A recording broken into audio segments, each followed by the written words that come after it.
Ne te trompe pas. La plupart de ce qui te prive de paix n'est pas à l'extérieur, mais dans ta tête. Ce n'est pas le patron, ce n'est pas le trafic, ce n'est même pas cette erreur qui ne cesse de te poursuivre. Le véritable piège est la manière dont tu interprètes et permets à chaque détail extérieur de te tirer, comme si tu étais un simple spectateur de ta propre vie. Tu as vécu des années en croyant que contrôler l'extérieur est la clé, mais je te le dis clairement, le seul contrôle réel commence et se termine dans ton esprit. Si tu dépends de la météo, de l'humeur des autres, de tes caprices émotionnels, tu te condamnes à être prisonnier de circonstances que tu ne maîtriseras jamais. Le stoïcisme n'est pas une mode ni une échappatoire, c'est un entraînement mental pour cesser d'être l'otage de ce que tu ne peux pas changer et commencer à gouverner ce qui t'appartient vraiment, ton caractère. Cela fait mal de l'admettre, mais une grande partie de notre souffrance est auto-imposée, un coût psychologique que nous payons chaque fois que nous choisissons de réagir comme des automates et non comme des êtres conscients. La liberté intérieure exige de renoncer au confort des excuses et d'accepter que l'essentiel ne se négocie pas et ne se remet pas à plus tard. Le caractère est ton refuge le plus sûr, le reste est emprunté. Aujourd'hui, je vais te montrer 10 leçons dures, pratiques et directes pour cesser d'être victime de tes impulsions et commencer à forger un esprit fort, serein et véritablement libre. N'attends pas de formules magiques, attends des vérités inconfortables. Voici le début de l'entraînement. 1. Maîtrise ton esprit avant le monde. La réalité est inconfortable. Ton plus grand ennemi n'est pas à l'extérieur, mais à l'intérieur. Peu importe combien tu t'efforces de changer ce qui se passe dehors, tant que ton esprit est un chaos, ta vie sera le reflet de ce désordre. Cessons de chercher des excuses et de blâmer les autres ou la chance pour ce qui nous arrive. Si ton humeur dépend de l'humeur des autres, des nouvelles du jour, du trafic ou de la météo, alors tu es esclave de tout, sauf de ta volonté. Jusqu'à quand vas-tu continuer à justifier tes réactions, ton anxiété ou ton manque de contrôle ? L'autotromperie est addictive et la plupart préfèrent le confort de ne pas regarder à l'intérieur plutôt que de faire face à la vérité de leur propre faiblesse mentale.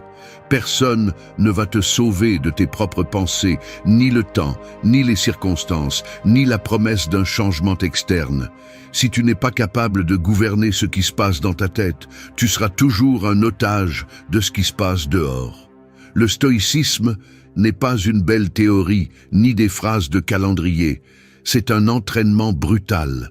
C'est le travail constant d'identifier les filtres déformés par lesquels tu interprètes le monde et de les remplacer par un jugement clair et volontaire. Maîtriser l'esprit est l'opposé de se laisser emporter par des impulsions, des plaintes ou des caprices émotionnels. C'est avoir la discipline de choisir la réponse, pas la réaction.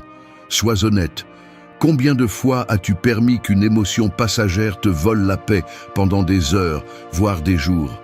Chaque fois que tu cèdes le contrôle de ton humeur à quelque chose d'extérieur, tu paies un prix et cette facture s'accumule. La dette émotionnelle que tu portes pour ne pas mettre de l'ordre dans tes pensées est la cause de ton insatisfaction. Personne ne te doit la sérénité. Personne ne va t'offrir de la force. Toi seul peux décider de ne plus être une victime de tes propres mécanismes automatiques. L'esprit s'entraîne ou se fane. C'est aussi simple que cela. Il ne suffit pas de le comprendre intellectuellement. Il faut le pratiquer chaque jour, dans chaque interaction, face à chaque obstacle. La clarté mentale ne tombe pas du ciel. Elle se construit avec des décisions difficiles et des renoncements conscients. L'autocontrôle est la base de la véritable liberté. Si tu ne peux pas te gouverner toi-même, tout le reste est accessoire. Prends la responsabilité de ton propre caractère. Cesse de mendier de la validation ou d'attendre que le monde s'adapte à tes désirs. Le véritable pouvoir commence lorsque tu choisis de ne pas réagir à tout ce qui te secoue. Maîtrise ton esprit avant le monde, car celui qui ne se commande pas lui-même ne commande rien. Voici la vérité. Ta vie dépend de ta discipline mentale, pas de la chance. 2. Sépare les faits des interprétations émotionnelles. Quelqu'un ne répond pas à un message. Tu ressens cet inconfort immédiat, l'impulsion automatique de combler le silence avec des interprétations. Il est sûrement fâché. Je ne l'intéresse plus. J'ai mal agi. Ce qui se passe dans la réalité est simple. Un message sans réponse. Mais l'esprit, entraîné à dramatiser, fabrique des histoires complètes à partir d'un minimum de données. C'est ici que se révèle le piège, notre tendance à confondre les faits avec des jugements émotionnels. Si tu ne t'entraînes pas à faire cette distinction, tu finiras par vivre dans un film que tu écris toi-même, mais qui coïncide rarement avec ce qu'il est vraiment. Le mécanisme est subtil et presque invisible. Un geste, un mot, une pause, n'importe quoi suffit pour que le vieux schéma s'active et que tu commences à interpréter tout à travers des filtres contaminés par l'insécurité, les attentes ou les blessures non résolues. Le résultat est prévisible. Anxiété, ressentiment, colère. Tu vis en réagissant non à ce qui se passe, mais à ce que tu crois que cela signifie. Si tu veux vraiment de la clarté et de la sérénité, tu dois disséquer chaque situation. Qu'est-ce qu'un fait? Qu'est-ce qu'une interprétation? Le fait est qu'ils n'ont pas répondu à ton message. Tout le reste est une construction de ta part. Le fait est qu'il pleut. Ce que tu interprètes sur la pluie, ce que tu y projettes. Aujourd'hui va être une mauvaise journée. Tout se complique. N'est pas la réalité. C'est un commentaire mental. Le stoïcisme enseigne à interrompre ce réflexe, à mettre en pause la machinerie d'interprétation automatique. Écrire la différence entre ce qui se passe et ce que tu penses de ce qui se passe est un exercice brutalement honnête. Tu découvres à quel point ta souffrance est optionnelle, à quel point tu es devenu accro aux récits émotionnels qui te dépouillent de ton pouvoir. Le défi consiste à ne pas te laisser kidnapper par la première émotion qui apparaît, à ne pas considérer comme vérité absolue l'histoire que ton esprit fabrique en quelques secondes. Séparer les faits des interprétations n'est pas se refuser à ressentir, c'est se refuser à être manipulé par tes propres distorsions internes. L'esprit indiscipliné transforme chaque contretemps en une catastrophe personnelle, mais ce n'est qu'une habitude apprise. Tu peux commencer à la briser chaque fois que tu pratiques cette séparation.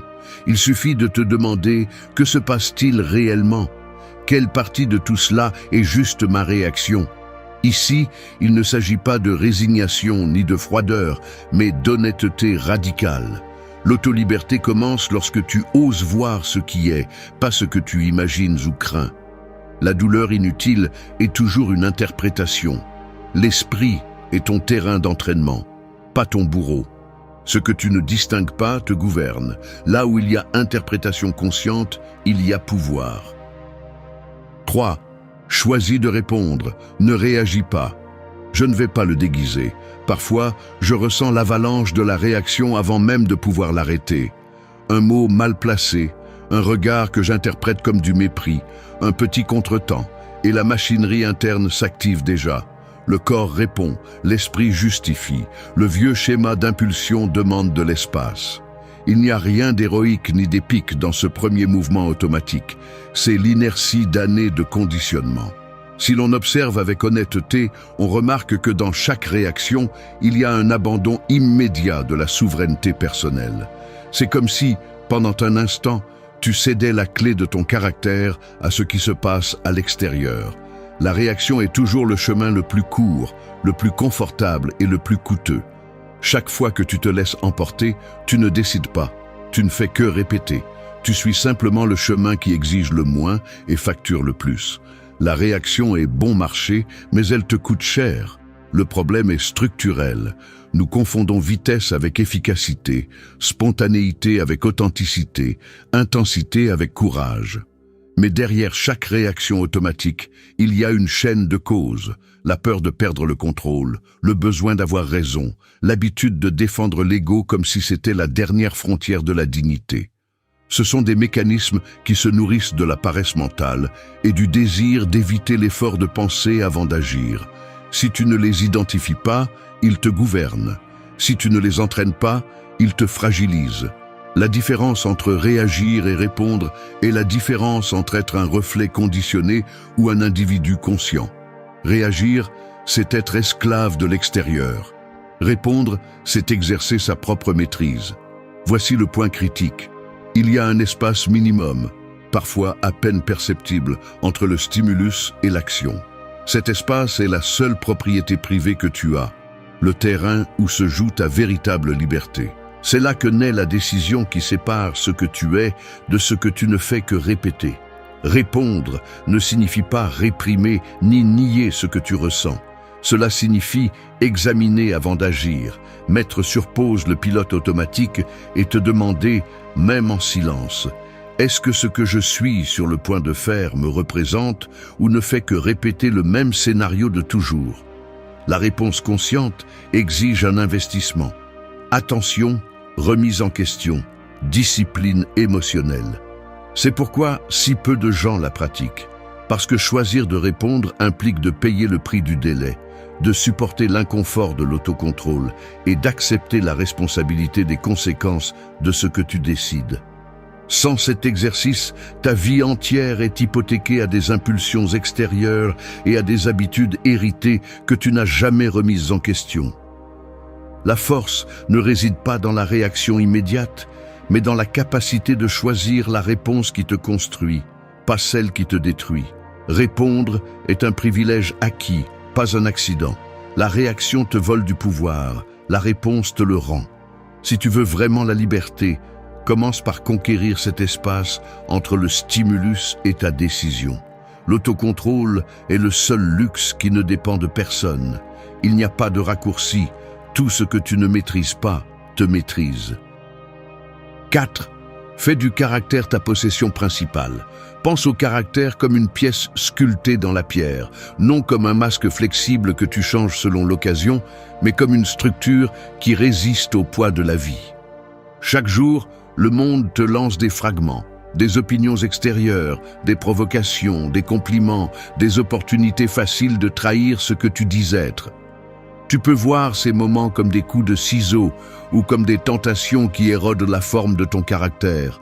Les gestes les plus petits, ceux que personne ne voit, comment tu traites celui qui ne peut pas te rendre la faveur, la fermeté de ta parole quand il serait simple de te rétracter, la manière dont tu soutiens la vérité, même si cela te met mal à l'aise. Ce n'est pas ce que tu as, ni ce que tu montres, ni ce que tu parais. C'est ce qui résiste quand tout ce qui est accessoire s'effondre. Le caractère est le seul bien que tu ne peux pas perdre par accident. Tu ne l'abandonnes que par négligence ou lâcheté. C'est ainsi que se mesure ta valeur, non par les applaudissements, mais par ce que tu fais quand personne n'applaudit. Il y a une différence brutale entre accumuler des possessions et construire un caractère. La première est légère, facile à arracher ou à perdre. La seconde est la seule chose qui reste à toi quand tout le reste change. Celui qui base sa sécurité sur l'extérieur vit sur une corde raide. Chaque fois que le monde bouge, il ressent le vertige de l'insécurité.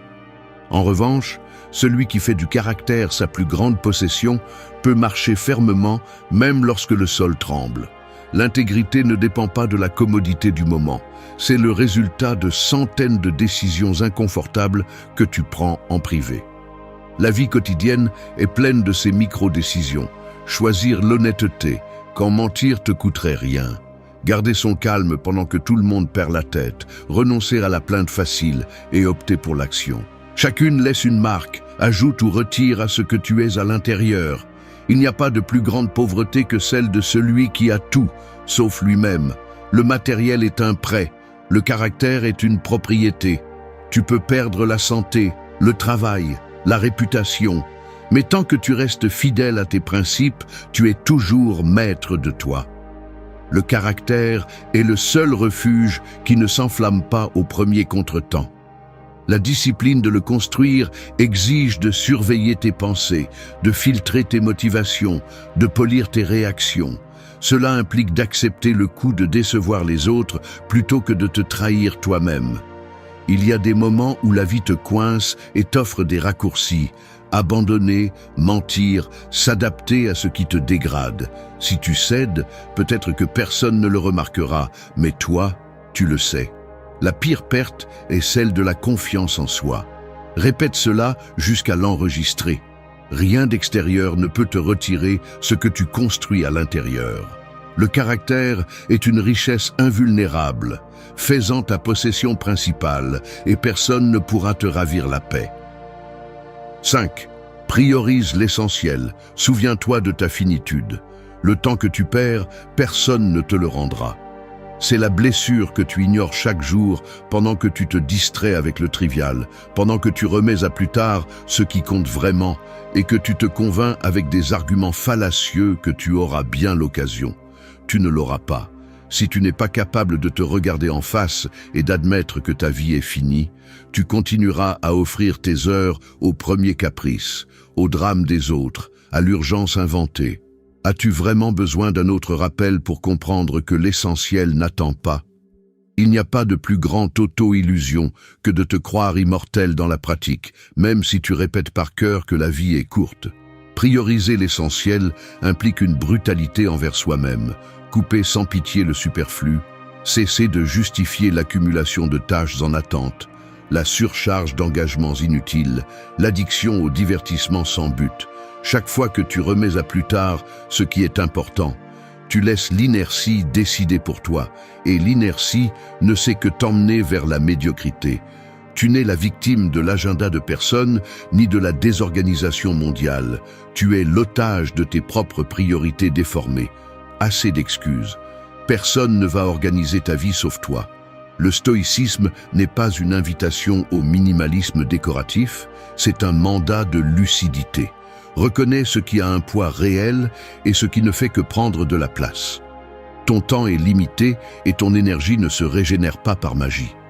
La plupart vivent comme s'ils avaient 1000 secondes chance, comme si les jours étaient une dette qu'on peut refinancer.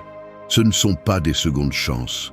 Chaque jour que tu perds dans le superflu est un investissement perdu que tu ne récupéreras jamais. Ne te trompe pas. Ton calendrier, tes routines, tes conversations, tes habitudes de consommation, tout parle de ce à quoi tu donnes vraiment de la valeur. L'essentiel se défend chaque jour. Il ne se prêche pas le dimanche, ni ne se récupère dans une crise.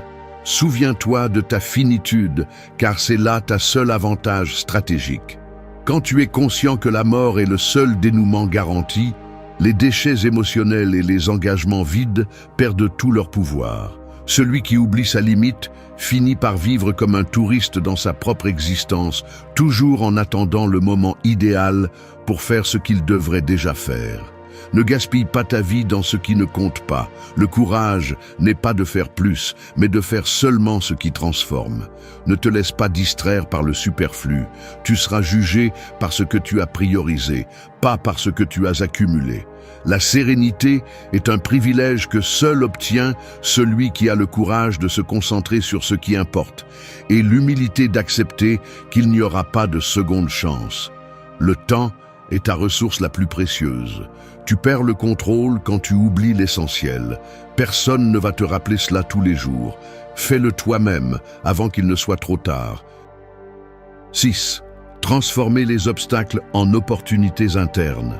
Personne ne va adoucir le coup. Les obstacles n'existent pas pour vous abattre, mais pour exposer la qualité de votre réaction. Chaque fois que vous êtes confronté à une difficulté, le matériau avec lequel votre monde intérieur est construit se révèle immédiatement. Vous pouvez passer votre vie à attendre des conditions idéales ou à vous lamenter sur les pierres sur le chemin, mais la vérité inconfortable est que ce qui vous arrête est rarement le fait en lui-même, mais l'interprétation que vous en faites. L'obstacle n'est qu'un fait. La souffrance supplémentaire est un impôt mental que vous choisissez de payer. Combien de fois votre première réponse est-elle de vous plaindre, de vous sentir victime ou de renier votre sort? Ce réflexe automatique n'est pas innocent. C'est le résultat d'années à programmer votre esprit à chercher des coupables à l'extérieur et à éviter de regarder votre propre fragilité. Le piège est de croire que la vie vous doit du confort ou que les problèmes sont des épreuves injustes. Personne n'a garanti un chemin dégagé ni de protection contre l'adversité. Les obstacles sont inévitables, mais votre façon de les affronter est optionnelle. C'est ici que le stoïcisme devient brutalement pratique. Il exige que vous analysiez votre réaction interne, que vous dénudiez vos croyances les plus confortables et que vous vous demandiez quelle opportunité se cache dans ce que vous rejetez d'emblée. Le mécanisme est simple et impitoyable. Chaque fois que quelque chose vous dérange, vous avez deux options. Soit vous répétez le vieux schéma de résistance et d'usure, soit vous utilisez cet événement comme matériau pour renforcer votre caractère. Il ne s'agit pas de romantiser la douleur, ni de faire semblant que tout ce qui est difficile est automatiquement précieux. Il s'agit de comprendre que chaque obstacle est une invitation à briser une faiblesse interne, à entraîner une vertu que vous ne maîtrisez pas encore, à revoir le filtre avec lequel vous jugez vos circonstances. La véritable transformation se produit lorsque vous cessez de mesurer la vie par ce qui vous est facile et commencez à la voir comme une série d'opportunités pour polir votre caractère. La croissance est une dette qui se paie par un inconfort volontaire. Chaque fois que vous relevez le défi de transformer la difficulté en apprentissage, vous brisez la chaîne de la réaction automatique et devenez maître de votre expérience. Vous n'êtes pas un spectateur passif de vos problèmes, vous êtes l'artisan de vos réponses. L'obstacle cesse d'être un piège lorsque vous découvrez quel muscle interne vous pouvez exercer à partir de lui. C'est la différence entre vivre à la merci des faits et vivre comme un protagoniste conscient. Rien d'extérieur ne vous arrête autant que votre résistance interne à accepter et à tirer parti de ce qui se passe. Celui qui transforme l'obstacle en entraînement forge une résilience qui ne dépend pas de la chance. Souvenez-vous de ceci, chaque difficulté est un investissement dans votre force, si vous osez l'utiliser. Ce que vous ne transformez pas vous pèse. Ce que vous affrontez avec honnêteté vous libère. 7. Renonce volontairement à l'excès matériel. Tu ouvres l'armoire et tu te retrouves avec des vêtements que tu n'as pas portés depuis des mois, peut-être des années. Dans le garde-manger, des aliments que tu as achetés sur un coup de tête et dont tu ne te souviens même plus pourquoi. Sur la table, des appareils qui promettaient de te simplifier la vie et qui aujourd'hui ne font que prendre de la place. Le schéma est clair, tu accumules des objets, des engagements, des distractions. Non pas parce que tu en as besoin, mais parce qu'à un moment donné, tu as pensé qu'en remplissant l'extérieur, tu pourrais combler un vide intérieur. L'excès matériel est une réaction automatique à l'inconfort d'être avec soi-même. Il est plus simple d'anesthésier l'insatisfaction en achetant, en collectionnant, en remplissant des espaces, que d'affronter la racine de ton agitation. Tu te convaincs que tu le fais par praticité, prévention ou mérite, mais la plupart de ces justifications ne sont que des couches d'auto-tromperie. Le résultat est un esprit saturé, une vie lourde, une liberté hypothéquée à ce que tu possèdes. Le mécanisme est insidieux. Chaque objet supplémentaire promet une utilité, mais finit par exiger de l'attention, de l'entretien, de l'ordre. Chaque chose que tu gardes occupe non seulement de l'espace physique, mais aussi de l'espace mental. L'excès n'est pas seulement une question de mètres carrés, c'est un fardeau invisible qui vole la clarté et te distrait de l'essentiel. Pense à la façon dont la peur de perdre ou l'anxiété d'en avoir plus te poussent à confondre abondance et bien-être. Au final, tu multiplies seulement la dépendance, car plus tu accumules, plus tu t'identifies à ce que tu possèdes et plus tu crains de le perdre. Ainsi, l'excès matériel n'est pas un signe de succès, mais d'insécurité mal gérée. La paradoxe est brutale. Tu cherches la sécurité dans ce qui, en réalité, te rend plus fragile. Renoncer volontairement à l'excès n'est pas un geste esthétique ni une mode passagère. C'est une stratégie d'autolydrie. Décider ce qui est superflu et ce qui apporte réellement de la valeur est un exercice d'honnêteté radicale et de pouvoir personnel. Le détachement conscient n'est pas de la pauvreté, c'est de l'intelligence émotionnelle appliquée. C'est s'entraîner à dépendre de moins en moins de l'extérieur et à renforcer le muscle de la suffisance interne. Lorsque tu choisis de lâcher prise, quelque chose se libère en toi. Tu cesses de mesurer ta valeur par ce que tu possèdes et reprends le contrôle sur ce qui compte vraiment. L'excès est une ancre mentale. Le renoncement volontaire est une déclaration de liberté. Voici la ligne que tu dois graver. Ce que tu possèdes te possède si tu ne le surveilles pas. Fais l'inventaire. Chaque objet inutile est une décision en attente. Il ne s'agit pas de vivre avec le minimum par dogme, mais de reconfigurer ta relation avec le matériel. Le stoïcisme te demande de mettre chaque chose à sa place. Outils, pas amulette, ressources, pas identité. La légèreté est pouvoir. Lorsque tu choisis de ne porter que l'essentiel, tout ce qui est superflu perd son emprise sur toi. C'est là que commence la véritable indépendance, lorsque tu peux lâcher prise sans te sentir moins, et que tu découvres que l'indispensable tient presque toujours dans une seule décision. Moins de poids, plus de clarté. 8. Accepte la réalité sans résistance inutile. Ce n'est pas facile à admettre, mais il y a des moments où je me surprends à serrer la mâchoire ou à fermer les poings sans m'en rendre compte. C'est comme si une partie de moi, profondément ancrée, se rebellait en silence contre tout ce qui ne se passe pas comme je le souhaite. Je vois mon reflet dans la fenêtre, tandis que la nouvelle inattendue apparaît sur l'écran de mon téléphone. Ou quand un plan change brusquement et que cette gêne physique, cette sorte de tension dans les épaules, s'installe immédiatement.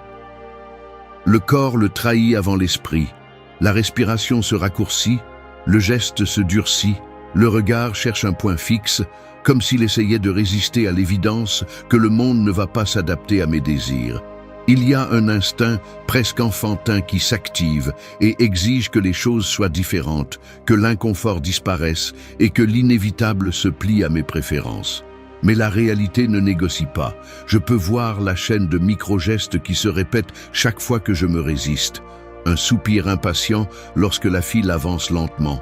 Le froncement de sourcils quand quelqu'un dit quelque chose que je ne veux pas entendre, les doigts frappant la table pendant que j'attends qu'une situation hors de mon contrôle se résolve. C'est une séquence absurde, comme si serrer les dents pouvait changer le temps, ou comme si désirer qu'une autre personne agisse différemment avait un pouvoir réel. La résistance inutile s'immisce dans les moindres détails. Vouloir remonter le temps, effacer un mot déjà prononcé, éditer la réalité comme si c'était un fichier numérique. Mais la vie n'accepte pas les commandes d'annulation. L'honnêteté consiste à reconnaître que cette impulsion de s'opposer à ce qui est déjà n'augmente que l'usure. La tension mentale et physique s'accumule comme un poids inutile, une sorte de pénalité pour ne pas accepter le fait fondamental qu'il y a des choses hors de ma portée. La sérénité ne se construit pas en luttant contre l'inévitable, mais en apprenant à lâcher l'illusion de contrôle. L'esprit indiscipliné insiste pour se battre sur chaque détail, comme si l'entêtement était une vertu. Mais cela ne fait qu'augmenter la frustration, car rien ne change à l'extérieur lorsque tout ce que je fais est de résister à l'intérieur. Accepter n'est pas céder, c'est cesser de gaspiller de l'énergie dans des combats perdus d'avance. C'est regarder la situation telle qu'elle est, sans la maquiller ni la déformer, et décider de ce que je peux faire à partir de là. La résistance inutile est une dette émotionnelle qui ne se paie jamais. Elle ne fait que s'accumuler. Lorsque tu apprends à accepter ce que tu ne peux pas changer, tu regagnes du pouvoir sur ce qui dépend de toi. La liberté commence au moment où tu cesses de mendier à la réalité qu'elle soit différente. Respire, accepte et agis depuis ce sol ferme. Accepter est l'antidote contre la paralysie. La réalité ne se plie pas, mais tu peux cesser de te battre avec des fantômes. 9. Prends la responsabilité de ton propre destin. Tu es comme un architecte enfermé dans un bâtiment sans plan, attendant que les fondations se renforcent d'elles-mêmes, tout en croisant les bras et en lançant des reproches au climat, aux ouvriers, à la ville entière. C'est l'auto-illusion parfaite. Convaincu que la structure de ta vie dépend de facteurs extérieurs, tu t'exonères de toute responsabilité sur la forme finale. Mais la vérité est brutale. Le bâtiment, c'est toi et chaque étage que tu ne construis pas est ton choix, pas la faute de l'environnement. Arrête de chercher des coupables dans la topographie, dans la pénurie de matériaux ou dans les bruits extérieurs. Le manque de progrès n'est que le reflet de tes décisions remises à plus tard et de ta peur de prendre le contrôle. Il y a ceux qui préfèrent rester à réviser éternellement la liste des obstacles, attendant le signal magique qui justifierait leur stagnation, mais ce qu'ils réussissent à faire, c'est perfectionner l'art de la plainte et de la paralysie. Si tu te convaincs que le destin est une succession d'accidents et non de choix, tu finis par devenir l'otage de tes propres excuses. Personne ne va construire tes murs, ni installer tes fenêtres, ni concevoir les couloirs par lesquels tu veux te déplacer. Blâmer le hasard, tes parents, l'économie ou la malchance ne construit rien. Cela ne fait qu'accumuler la poussière sur l'œuvre inachevée de ton caractère. La vérité inconfortable est que l'autoresponsabilité n'est pas une option décorative, c'est un impératif de vie. Tant que tu continues à attendre la permission de quelqu'un d'autre, tu ne seras jamais maître de ton histoire.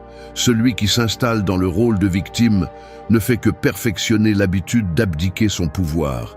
Il est plus facile d'être spectateur de ta vie que d'agir en tant qu'auteur réel, mais c'est le prix de la médiocrité. Ton destin ne dépend pas d'un coup de chance, mais de la discipline brutale de décider et d'assumer les conséquences. Il n'y a qu'une seule loi ici. Ce que tu ne choisis pas, tu le choisis par omission. Il n'y a pas de neutralité dans la construction de ton destin. Chaque évasion est une renonciation, chaque justification est une brique qui manque. Personne ne va te sauver, n'est pas une menace. C'est la liberté la plus crue qui existe. Tant que tu continues à alimenter le récit selon lequel le monde te doit quelque chose, tu vivras hypothéqué à la frustration et au ressentiment. Le seul chemin vers une véritable indépendance passe par la prise en charge de chaque décision, même celles qui te mettent mal à l'aise ou te mettent en exposition. Ta biographie n'est pas un accident, c'est une succession de choix quotidiens, de renoncements douloureux et d'engagements inconfortables que tu assumes ou éludes. Le courage de prendre le gouvernail est la différence entre une vie propre et une existence empruntée. Tu n'es pas un accident de tes circonstances, tu es le résultat de tes choix. Choisis de te construire ou accepte de disparaître dans la multitude de ceux qui attendent éternellement. 10. Cultive l'ordre et la force, quoi qu'il arrive. Rien ne s'organise tout seul, le chaos est la loi par défaut. Le reconnaître n'est pas se résigner, c'est le premier pas pour cesser d'attendre que la sérénité arrive comme un visiteur inattendu. Le désordre extérieur n'est souvent que le reflet d'un esprit qui, lorsque les circonstances se compliquent, révèle la fragilité de sa discipline intérieure. La tentation d'abandonner le contrôle lorsque tout semble s'effondrer est puissante. Il y a une voix intérieure qui chuchote qu'il ne vaut plus la peine de faire des efforts, que la fatigue justifie la négligence, que plus tard il y aura le temps de reconstruire ce que vous négligez aujourd'hui. Mais cette voix est celle qui perpétue la stagnation, celle qui normalise la médiocrité sous prétexte de fatigue ou d'injustice. L'ordre mental ne s'improvise pas au moment de la crise. C'est le résultat de milliers de petites décisions inconfortables, de la vigilance constante sur la pensée et l'émotion. La véritable force n'est ni une pause ni un coup de chance. Elle naît de l'habitude de rester ferme, même lorsque tout invite à baisser les bras. Si vous tombez dans le cycle d'attendre que la tempête passe pour reprendre le contrôle, vous vous condamnez à vivre en pause, toujours à la merci de facteurs que vous ne contrôlez pas. Le plus difficile est de maintenir la structure interne pendant que l'externe s'effondre. L'esprit cherche des excuses, rationalise la paresse et construit des arguments pour reporter l'effort. Le désordre commence souvent de l'intérieur, une concession minimale, une promesse que demain sera différent, une tolérance silencieuse à la négligence. Ainsi, le désordre se normalise, le muscle de la force s'atrophie et, lorsque vous vous y attendez le moins, vous vous retrouvez à vivre une vie qui ressemble peu à ce que vous avez un jour dit vouloir. Il n'y a pas de force sans ordre, ni d'ordre sans une volonté entraînée à résister à la pression de l'immédiat. Le mécanisme est simple et brutal. Chaque fois que vous choisissez le chemin facile, le désordre prend du terrain. Chaque fois que vous maintenez l'autocontrôle, vous renforcez la structure qui vous soutient lorsque tout tremble. La discipline n'est pas une cage, c'est la condition minimale pour la véritable liberté. Jusqu'à ce que vous entraîniez la capacité de rétablir l'ordre mental et émotionnel au milieu du chaos, vous restez otage de tout contretemps. Ce que vous ne cultivez pas pourrit. L'ordre et la force sont des investissements quotidiens, pas des récompenses accordées par chance. Vous n'êtes pas le produit de vos circonstances, mais des décisions que vous prenez juste au moment où tout semble justifier la reddition. Vous tenir à vos principes quand personne ne regarde, c'est construire des fondations qui ne dépendent pas du climat. Au final, la seule chose que personne ne peut vous arracher, c'est la fermeté avec laquelle vous choisissez de vous gouverner. Ordre et force, quoi qu'il arrive, c'est la différence entre survivre et vivre à votre hauteur. La plupart des gens parlent trop et écoutent peu. C'est inconfortable de l'admettre, mais souvent nous remplissons l'air de mots juste pour nous sentir présents, comme si la valeur de ce que nous disons se mesurait en quantité et non en impact. La réalité est autre. Celui qui tire des mots sans contrôle perd son autorité. Le respect se négocie à chaque conversation et, que cela te plaise ou non, ton influence dépend moins de ce que tu dis et plus de comment et quand tu choisis de te taire. Il y a un coût psychologique à parler sans réfléchir, une dette interne qui se paie par une perte de crédibilité et d'opportunité. Les stoïciens l'ont compris avant tout le monde. Il ne s'agit pas de te réprimer, mais de filtrer chaque mot comme si tu devais rendre des comptes à la fin de la journée. Parler moins n'est pas une faiblesse, c'est une discipline. Une pause bien placée génère plus de tension qu'un discours interminable. Chaque fois que tu choisis le silence stratégique, tu entraînes ton caractère. Chaque fois que tu transformes une affirmation en question, tu ouvres des portes au lieu de dresser des murs. Ici, tu ne trouveras pas de trucs bon marché ni de promesses vides. Il s'agit de forger une communication qui pèse, qui laisse une empreinte et qui élève ton image dans n'importe quel environnement.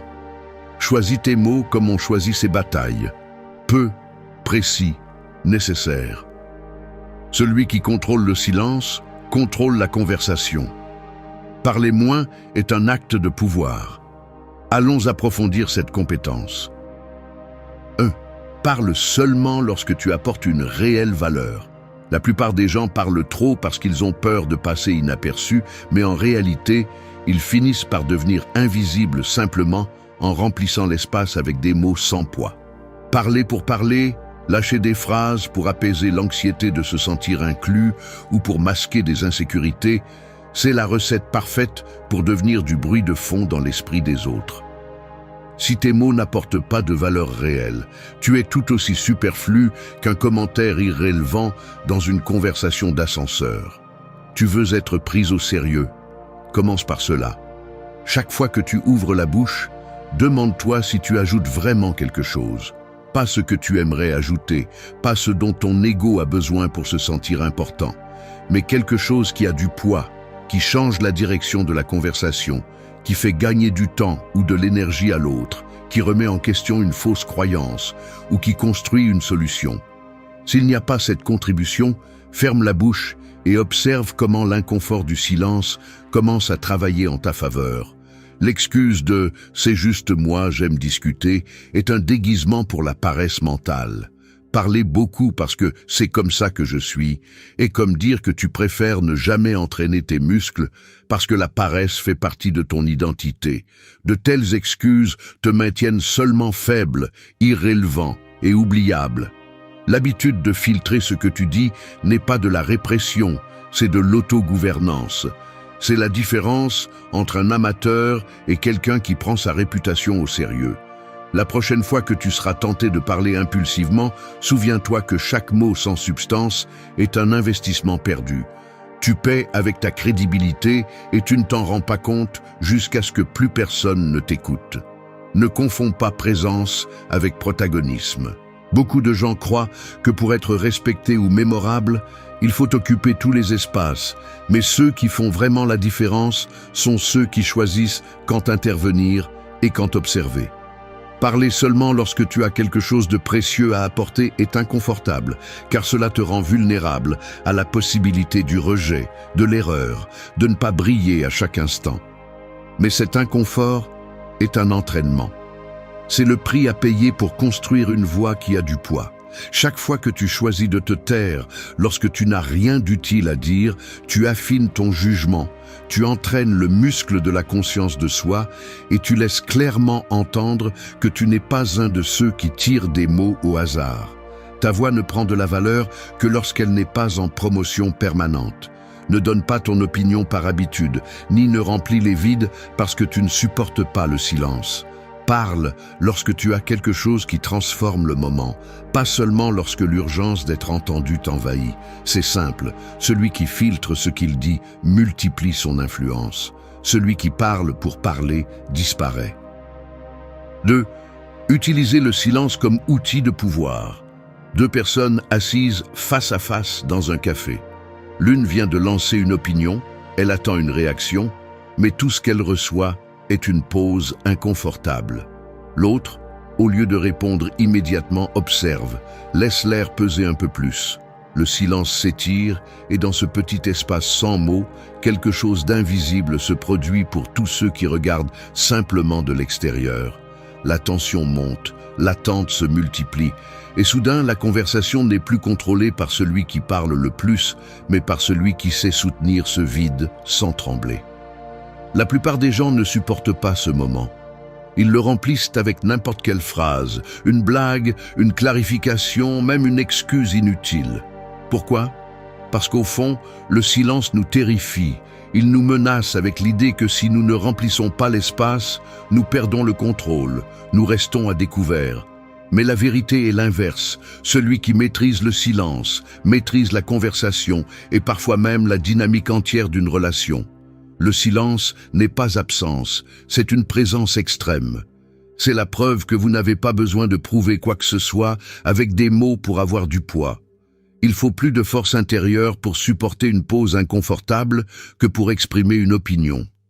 L'impulsion automatique de répondre tout de suite, de se justifier, d'expliquer, de contredire, vient d'insécurité profonde. Peur d'être mal compris, peur de perdre l'approbation, peur de porter les conséquences de ne pas réagir. Utiliser le silence comme outil de pouvoir est un entraînement psychologique brutal, car cela vous oblige à tolérer l'inconfort de ne pas avoir le contrôle apparent, de laisser l'autre révéler plus de lui-même pendant que vous maintenez simplement le regard et le calme. Chaque fois que vous choisissez d'attendre 2 secondes de plus avant de répondre, vous envoyez le message que l'anxiété ne vous contrôle pas, que vous avez du discernement, que vos mots ne sont pas à vendre en échange d'une acceptation bon marché. Le silence vous met à l'épreuve. Il vous confronte à l'addiction à la gratification instantanée que procure le fait de parler. Il vous oblige à écouter vraiment, à lire le langage non verbal, à détecter les nerfs, les doutes, les contradictions chez l'autre. Et surtout, il vous donne l'occasion de réfléchir avant de balancer des mots qui, par la suite, vous pèsent comme une dette. Les stoïciens le savaient. Parlez peu, mais pensez beaucoup. Le silence est l'outil le plus sous-estimé de l'influence. Celui qui le supporte le gouverne. N'ayez pas peur de la pause. Transformez-la en votre terrain sûr. La prochaine fois que vous ressentirez l'impulsion de parler juste pour alléger la tension, rappelez-vous ceci. Parfois, la plus grande force ne se manifeste pas dans la voix, mais dans la capacité d'attendre. Celui qui maîtrise le silence n'est jamais désespéré. Celui qui ne supporte pas le vide se trahit. 3. Filtre tes mots avant de les exprimer. Il y a quelque chose d'inconfortable que nous admettons rarement. La plupart du temps, nos mots sortent de manière incontrôlée, comme s'il y avait un mécanisme automatique qui se déclenche verbalement avant que la conscience ne se réveille. Je me suis surpris à réagir, à donner mon avis ou à défendre des idées que, si j'y pensais 2 minutes de plus, je ne dirais jamais à voix haute. C'est une sorte de réflexe conditionné par la précipitation intérieure de ne pas vouloir me sentir hors de place, de ne pas porter l'inconfort de paraître indifférent ou distant. Mais ce pilote automatique a un coût invisible. Le respect s'érode, la perception de ton jugement se fracture et tes mots commencent à perdre le poids qu'ils devraient avoir. C'est ici qu'intervient une décision inconfortable mais nécessaire. Filtrer chaque mot avant de le lâcher, même si cela implique de paraître moins spontané ou même plus froid. Tu ne filtres pas pour te censurer, tu filtres pour te gouverner. Le processus est plus mécanique qu'il n'y paraît. Chaque phrase que tu penses dire passe d'abord par le tamis de la vérité. Est-ce que ce que je vais dire est réel ou est-ce que je l'exagère pour impressionner, me justifier ou remplir le vide? Si la réponse n'est pas un oui catégorique, le mieux est de se taire. Ensuite vient le filtre du besoin. Est-ce que cela ajoute vraiment quelque chose à la situation ou cela va-t-il juste nourrir mon besoin de me sentir inclus ou validé? La plupart des commentaires, si tu es brutalement honnête, ne cherchent que la reconnaissance, pas des solutions. Enfin, le filtre de l'intention. Ce que je vais dire est-il constructif ou cherche-t-il simplement à avoir raison, à marquer son territoire ou à décharger ma frustration? S'il n'y a pas d'intention claire d'apporter quelque chose, tu n'obtiens qu'une augmentation de la distance émotionnelle ou intellectuelle avec les autres. La pratique constante de filtrer les mots est l'un des entraînements les plus difficiles, car elle te confronte à tes propres mécanismes de défense. L'urgence de te justifier, l'addiction à l'approbation, la peur de rester invisible. Mais le résultat est brutal. Quand tu ne parles qu'après avoir réfléchi, les gens commencent à t'écouter avec plus d'attention. Ton opinion acquiert un poids spécifique, et ce qui était auparavant du bruit se transforme en une présence réelle. Chaque mot a un coût, et la plupart des gens ne réalisent pas qu'ils le paient avec leur propre crédibilité jusqu'à ce qu'il soit trop tard. Le filtre est ton assurance psychologique. Il réduit le risque de regrets, de conflits inutiles et d'érosion des relations importantes. Parlez moins, pensez plus, filtrez toujours. L'autocontrôle commence sur la langue. Ce que tu dis te définit bien plus que tu ne l'imagines. Une seule phrase inutile peut te coûter des jours de confiance. Les mots sans filtre sont une dette émotionnelle que tôt ou tard, tu devras rembourser. 4.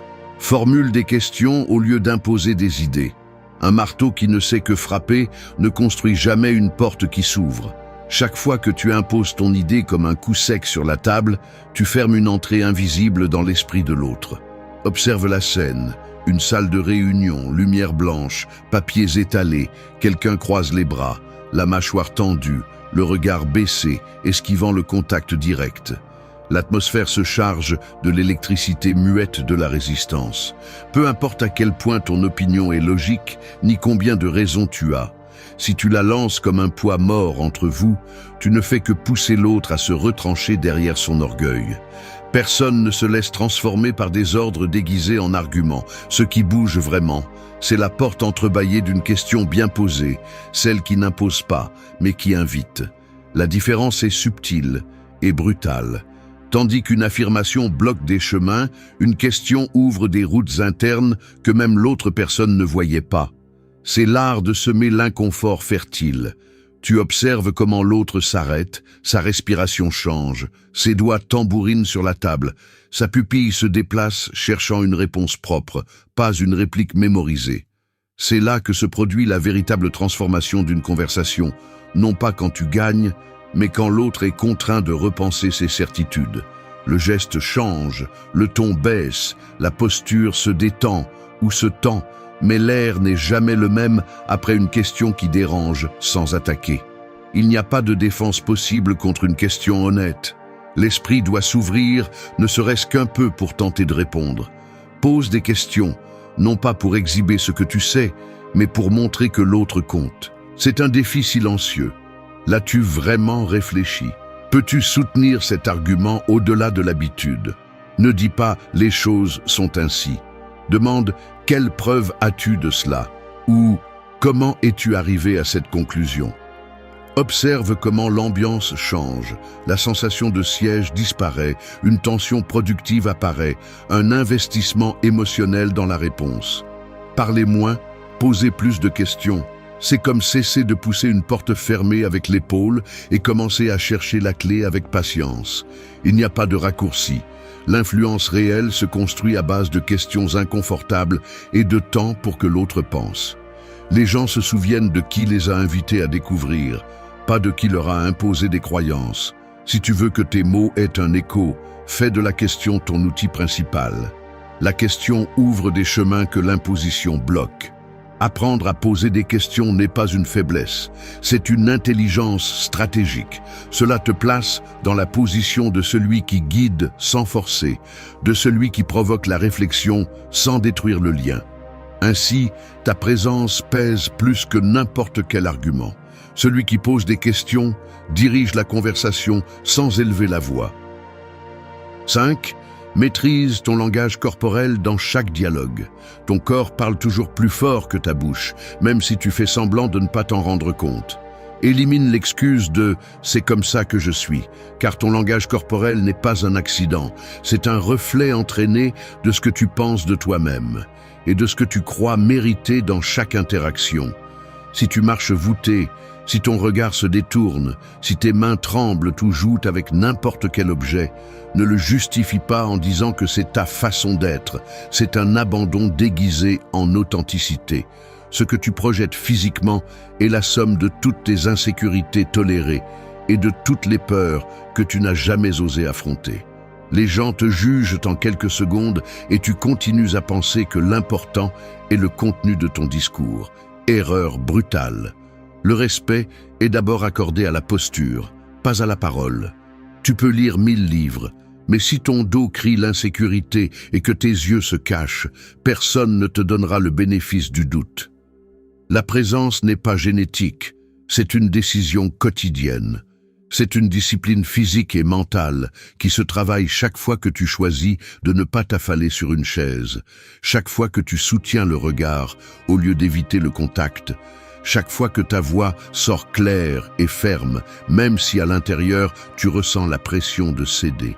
Tu veux qu'on te prenne au sérieux? Arrête de bouger comme si tu demandais la permission. Personne ne respecte celui qui supplie de l'espace avec son corps. Le langage corporel est le premier filtre. Si tu échoues là, tout le reste se dévalue avant même de commencer. Il ne s'agit pas de feindre des postures de pouvoir vides. Il s'agit d'aligner ta présence externe avec ton intention interne. Redresse le dos, relâche les épaules, détends la mâchoire. Arrête le pied qui tremble d'anxiété.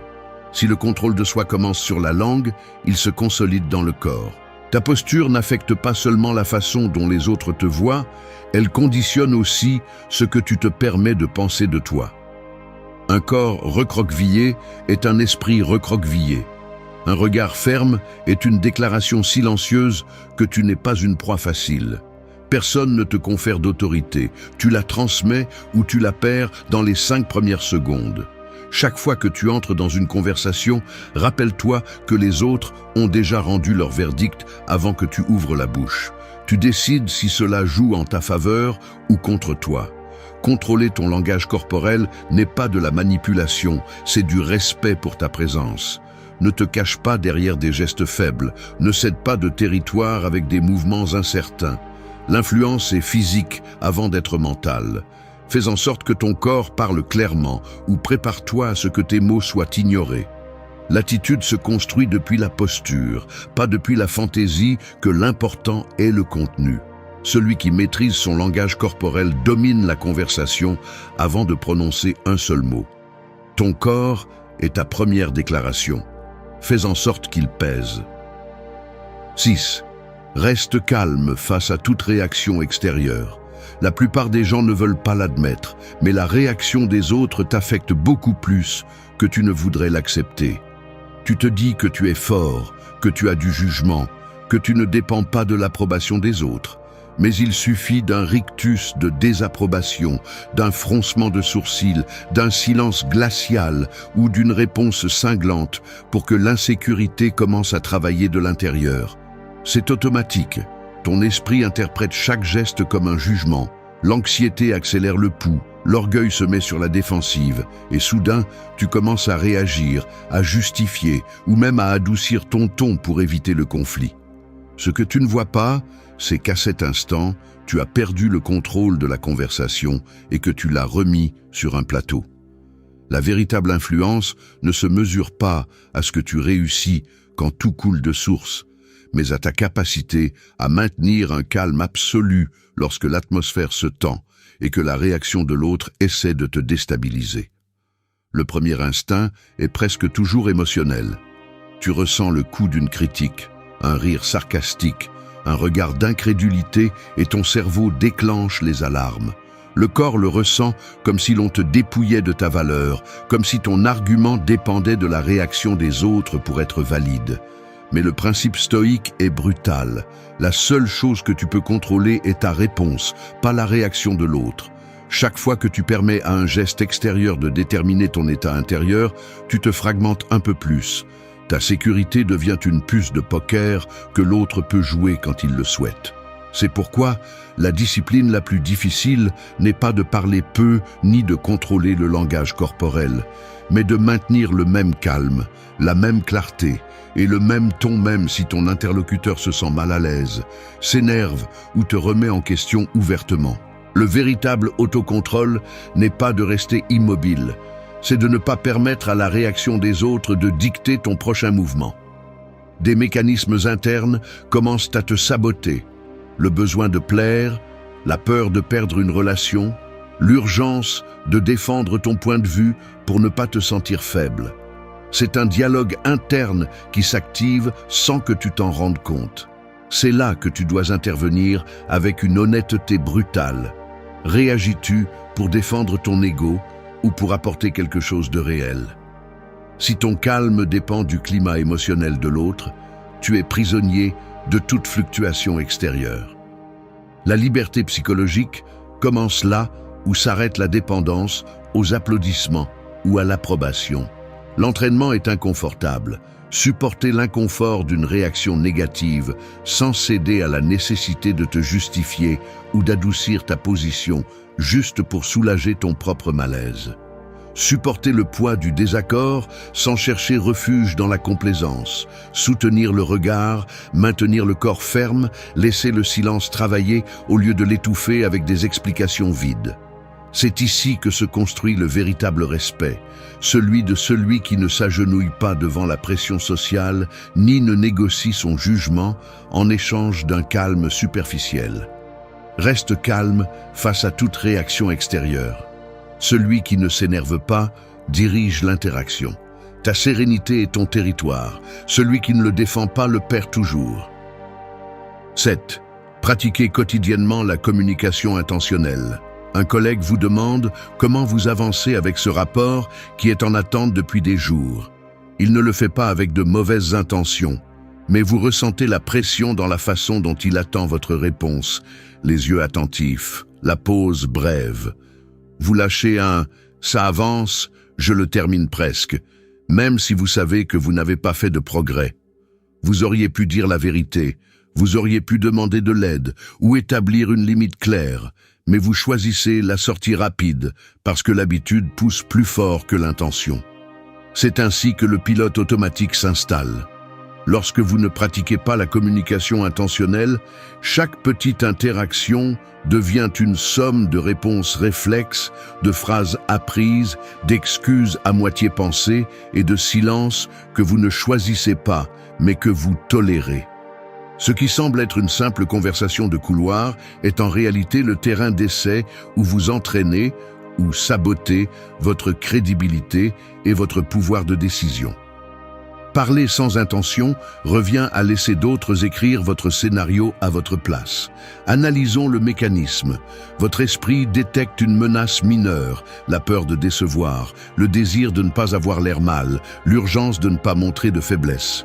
En quelques dixièmes de seconde, vous cherchez la réponse la plus confortable, celle qui expose le moins vos flancs. Mais ce confort a un coût. Chaque fois que vous choisissez des mots par réflexe, vous renforcez la croyance que votre opinion n'a pas tant d'importance, que votre vérité ne mérite pas le petit risque d'être dite. La communication intentionnelle exige que vous mettiez un frein à cet automatisme. Il ne s'agit pas de construire des discours théâtraux ni de devenir froid, mais de décider, à chaque instant, à quoi vous utilisez votre voix. Voulez-vous informer, défendre, soutenir, négocier ou simplement survivre à l'inconfort? La plupart ne se le demandent pas, et ainsi, jour après jour, leur présence se dilue jusqu'à ce que le poids de leurs mots disparaisse. Parler pour parler est une fuite lente d'influence. Les conséquences sont cumulatives, vos relations personnelles se remplissent de malentendus, vos limites deviennent invisibles, votre réputation dépend de l'interprétation des autres et non de votre clarté interne. Pratiquer la communication intentionnelle est un entraînement quotidien, pas une recette magique. Cela exige que vous fassiez une pause d'1 demi-seconde avant de répondre, que vous filtriez l'urgence de plaire et la peur de ne pas vous intégrer. Cela signifie choisir, même si cela coûte, la réponse qui vous représente vraiment. Même si parfois cela signifie dire « je n'ai pas encore le rapport » ou « j'ai besoin de plus de temps » ou même garder le silence si vous n'avez rien d'utile à apporter. Chaque mot intentionnel est un investissement dans votre respect de soi et dans la qualité de vos liens. Celui qui parle avec conscience cesse d'être une victime de ses réflexes et commence à concevoir l'impact qu'il veut avoir sur le monde. Ne laissez pas l'habitude décider à votre place. Choisissez les mots qui vous construisent, pas ceux qui vous cachent. Pratiquez l'intention dans chaque conversation, car la somme de vos réponses quotidiennes est la biographie de votre caractère. 8. Sois précis et bref dans votre communication. Parfois, je me surprends à parler comme si j'essayais de combler un vide que personne d'autre ne voit. Je bouge les mains, je cherche des mots et je m'écoute de l'extérieur, ressentant comment chaque phrase s'allonge sans nécessité, comme si la peur de ne pas être compris me poussait à tourner en rond sur le même point. Le corps le sait avant l'esprit. La mâchoire se tend, les doigts se crispent, la respiration devient plus superficielle, quand je sens que la clarté m'échappe entre des explications superflues. C'est inconfortable de l'admettre, mais cette insécurité sous-jacente me pousse à surexpliquer, à remplir les espaces avec des détails qui ne font que distraire, à perdre le fil de ce que je veux vraiment dire. Le résultat est brutal. Plus je m'étends, moins mes mots ont d'impact. Et dans le regard de l'autre, je vois comment l'attention se dissipe, comment le message devient faible, presque irrélevant. La brièveté n'est pas froideur, c'est précision. Être précis, c'est avoir la discipline de couper tout ce qui est inutile, de choisir le mot exact même si cela demande plus d'efforts, de laisser de côté la paille mentale qui ne sert qu'à apaiser mon anxiété, mais pas à communiquer. La scène est simple mais révélatrice. 2 personnes assises l'une en face de l'autre, tasse de café à la main, le murmure du lieu en arrière-plan. L'un parle pendant des minutes, s'embrouillant dans des justifications, des exemples, des répétitions. L'autre hoche la tête par politesse, mais ses yeux cherchent des voies d'évasion. Sa posture se referme, le pied commence à bouger sous la table. La précision se remarque dans la réaction physique de l'autre. Quand tu es direct et clair, le corps se détend, l'attention se concentre, la réponse arrive sans effort. Quand tu te perds dans des détours, l'intérêt meurt avant que tu termines ta phrase. Ce n'est pas une question de paraître intelligent ou d'impressionner, c'est un acte de respect. Le temps et l'énergie de l'autre sont limités. Chaque mot inutile est un fardeau que tu lui passes, une dette qu'il n'a pas demandée. La communication efficace est comme aiguiser un couteau. Il ne s'agit pas de couper pour couper, mais de faire en sorte que chaque mouvement ait une intention et une direction. La précision, c'est dire seulement ce qui ajoute, ce qui clarifie, ce qui résout. La brièveté, c'est laisser le silence compléter ce que les mots n'ont pas besoin d'expliquer. Parler avec précision ne signifie pas être sec. Cela signifie que chaque phrase a un but concret. Le muscle de la brièveté se travaille à l'effort, en choisissant consciemment ce qui reste à l'extérieur. Parle seulement de ce qui est nécessaire, dis seulement l'essentiel. C'est la ligne qui sépare celui qui pèse vraiment de celui qui ne fait que prendre de la place. Si tu veux laisser une empreinte, apprends à tailler tes phrases jusqu'à ce qu'il ne reste rien de superflu. Personne ne se souvient des explications interminables, seulement des sentences qui vont droit au but. Sois bref, sois précis. Celui qui économise des mots multiplie son impact. 9. Respecte ton authenticité en interagissant. Tu es comme une statue sculptée par des coups étrangers chaque fois que tu renonces à ton authenticité dans une conversation. Il n'y a rien de plus coûteux que de te trahir pour t'intégrer, dissimuler ou t'adapter à ce que les autres attendent de toi, juste pour recevoir la mendicité de l'approbation. C'est brutal. Tu passes ta vie à affiner ta voix intérieure, mais la peur du rejet te pousse à porter des masques, à moduler tes opinions, à réprimer ce que tu penses vraiment parce que tu crois que être toi-même est trop risqué, trop disruptif. Et ainsi, tu deviens un produit des attentes des autres, pas l'auteur de ta propre présence. Ne viens pas avec l'excuse que tu le fais juste pour éviter des conflits ou pour ne pas déranger. C'est la plus pauvre des excuses de l'auto-illusion. L'authenticité n'est pas un ornement que tu choisis de porter quand l'environnement est confortable, c'est la colonne vertébrale de ta véritable influence. Si tu te trahis dans les petites choses, tu t'effondres dans les grandes. Chaque fois que tu te tais sur ce qui compte, que tu adoucis ta position par peur, que tu fais semblant d'être d'accord pour éviter la tension, tu hypothèques ton respect de soi au prix le plus bas. Ce n'est pas du courage d'être caméléon, c'est de la lâcheté déguisée en intelligence sociale. Les personnes qui ont le plus de poids dans n'importe quelle salle ne sont pas celles qui s'adaptent comme de la pâte à modeler, mais celles qui marquent leur territoire depuis leur vérité, même si cela signifie déranger ou rester seul. Quand tu parles depuis ton centre, sans demander la permission ni t'excuser d'exister, l'ambiance change. Certains te rejetteront, bien sûr, mais ceux qui resteront le feront pour ce que tu es, pas pour la version diluée que tu as inventée pour plaire.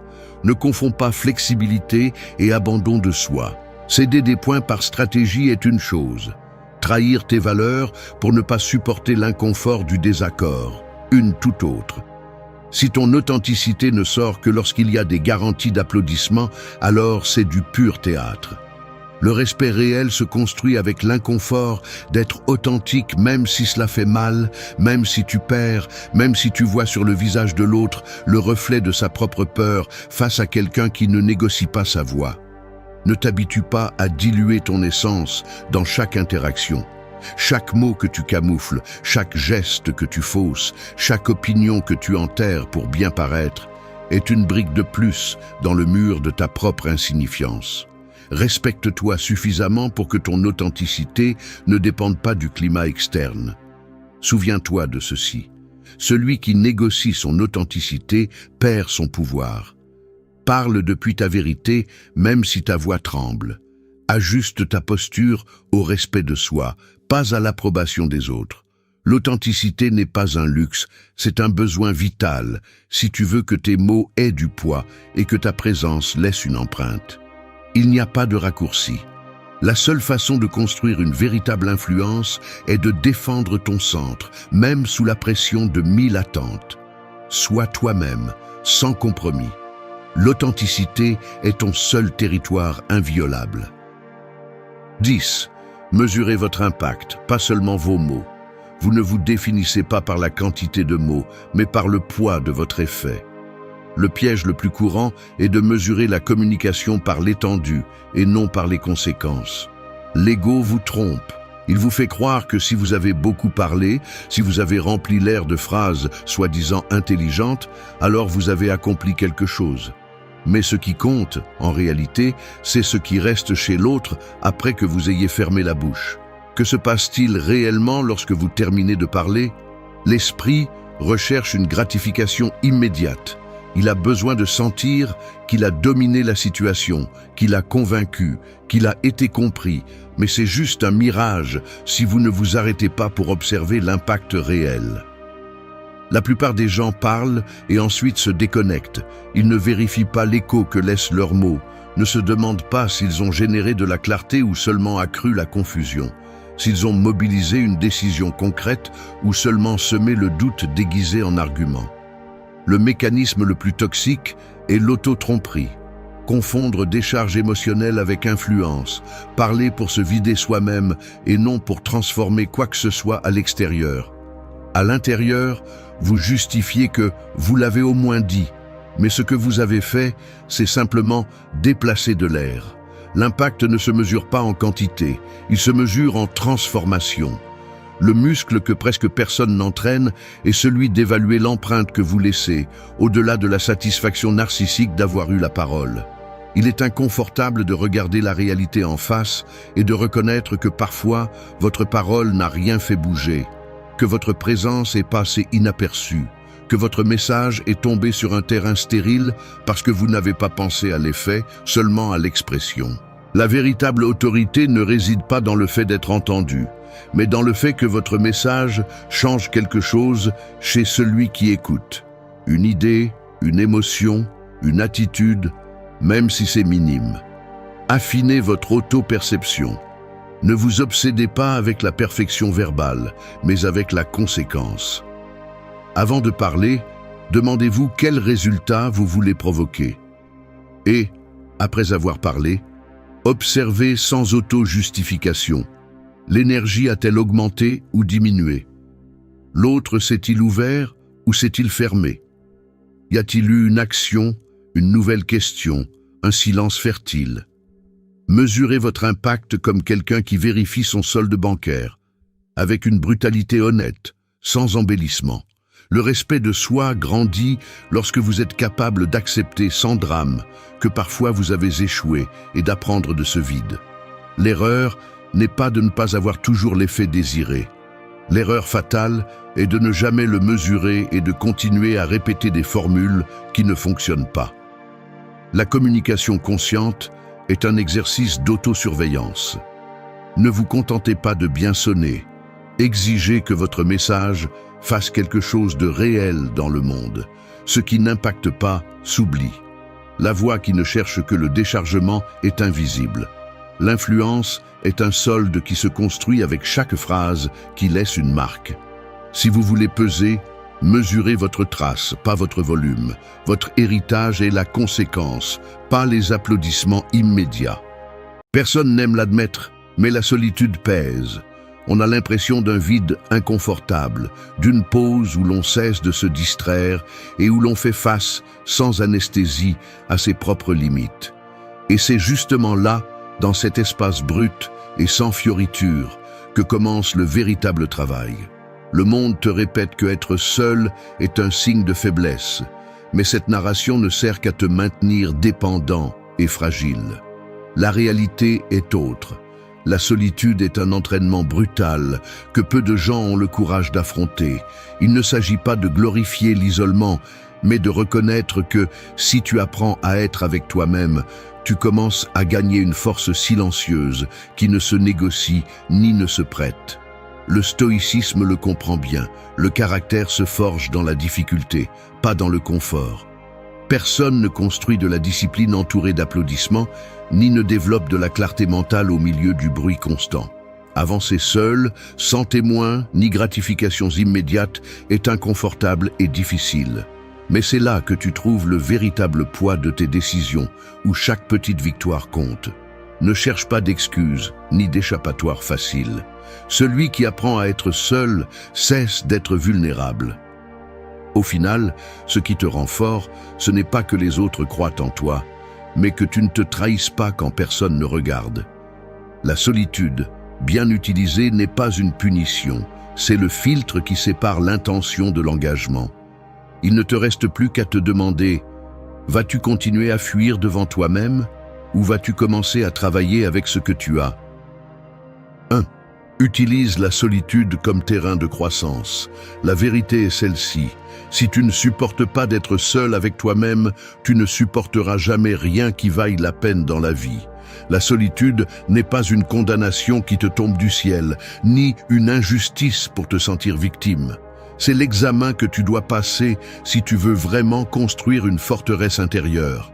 Arrête de te mentir en croyant que tu as besoin de la validation des autres ou que la compagnie est indispensable pour avancer.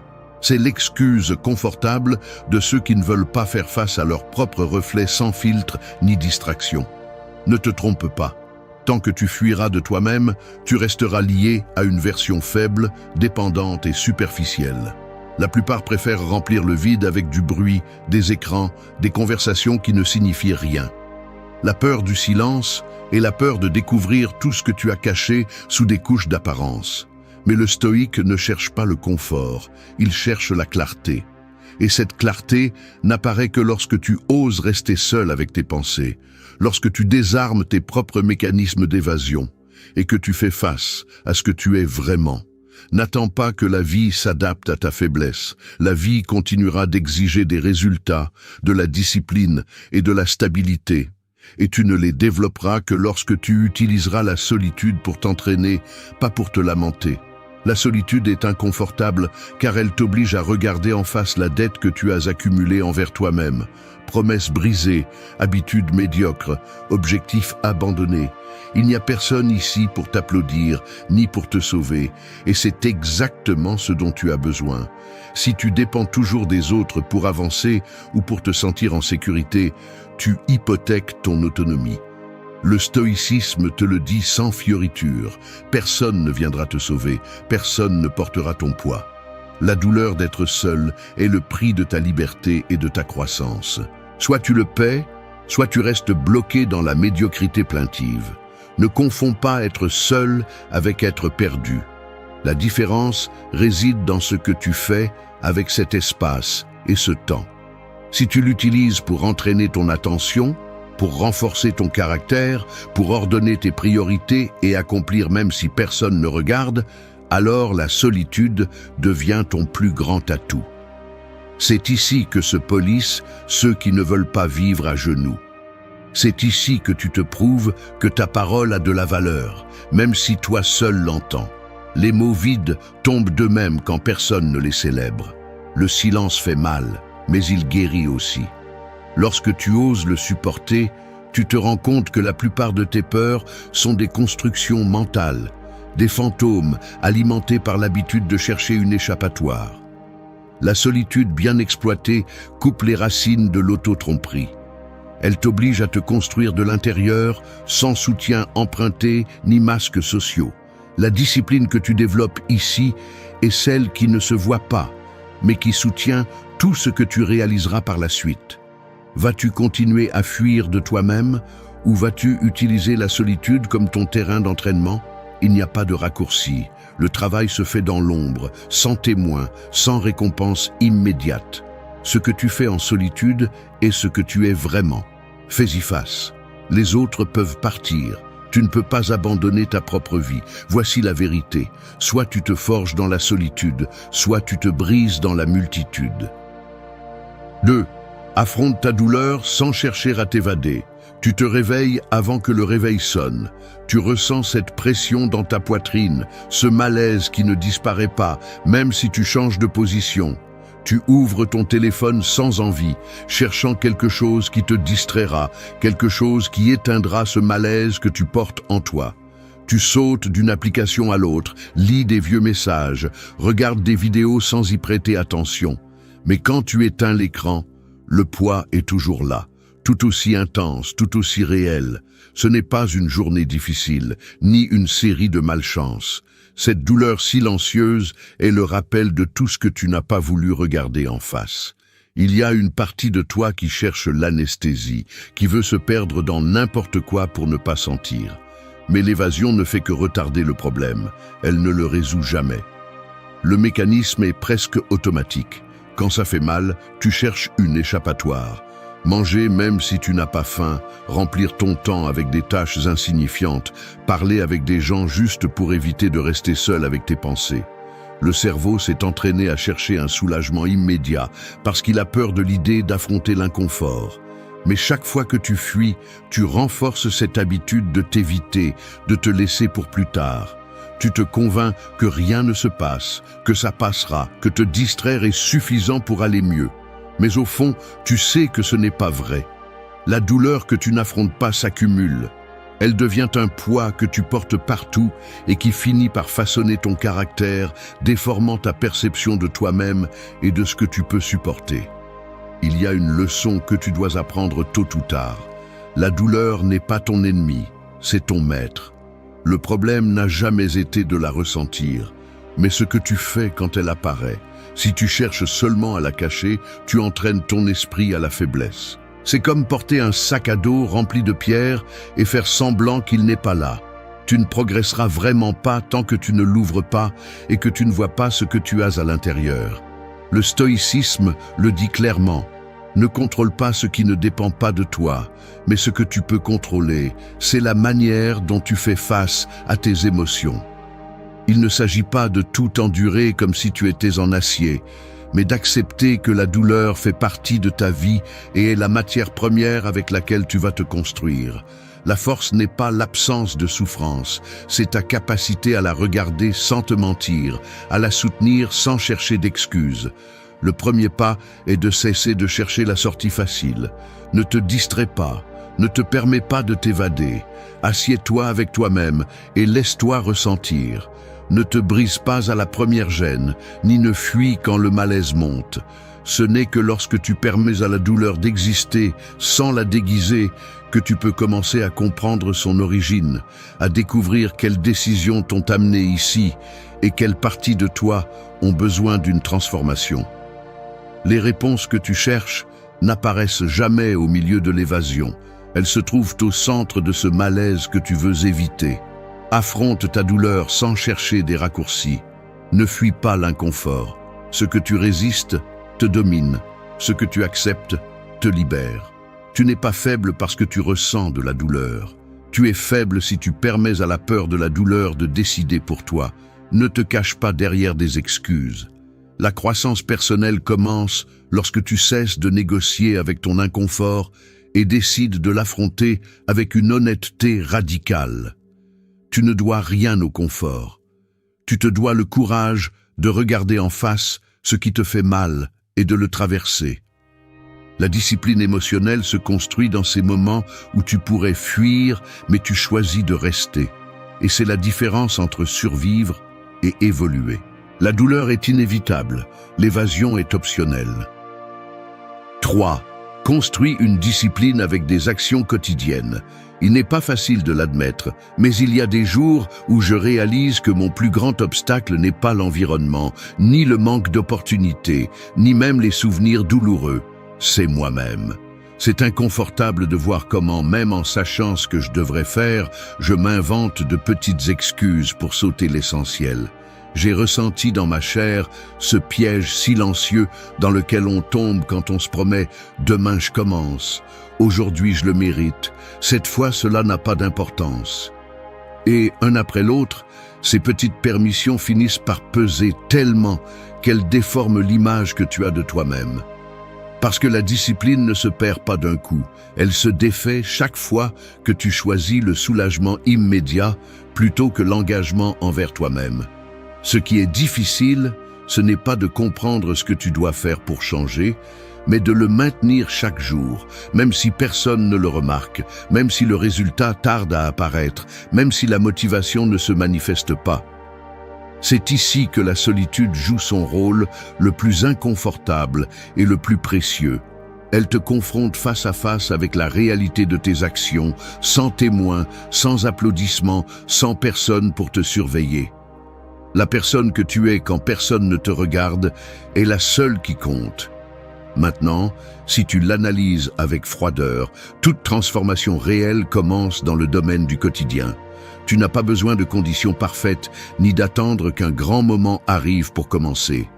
La discipline n'est pas une question de volonté inébranlable, mais de construction progressive. Il s'agit de prendre le contrôle de petites décisions récurrentes et de les exécuter sans négocier avec ton inconfort.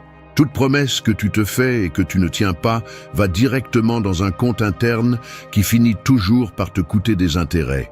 Doute, insécurité, autocritique destructive. L'esprit enregistre tout.